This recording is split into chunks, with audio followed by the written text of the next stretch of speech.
বন্ধুরা, আজকে আমি চলে গেছিলাম উজ্জ্বলদার বিরিয়ানি ট্রাই করতে মধ্যমগ্রামে। অনেক ভিডিও দেখি ইউটিউবে, তো সেখান থেকেই আর কি মনের মধ্যে ইচ্ছা ছিল অনেক দিন ধরেই যে উজ্জ্বলদার বিরিয়ানিটা একবার ট্রাই করব মধ্যমগ্রাম গেলে।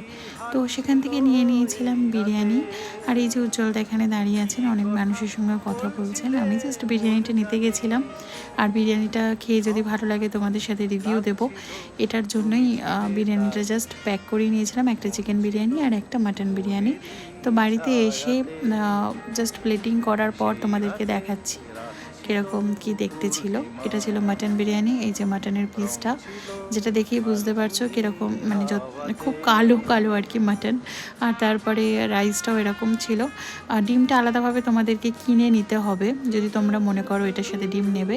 তবে আমি একটা কথা বলবো, জানি না সেদিনকার রাইসটাই এরকম হয়েছে নাকি বরাবরই হয়ে থাকে, বাট মিষ্টি মিষ্টি খেতে, যেটা আমার একদমই ভালো লাগেনি।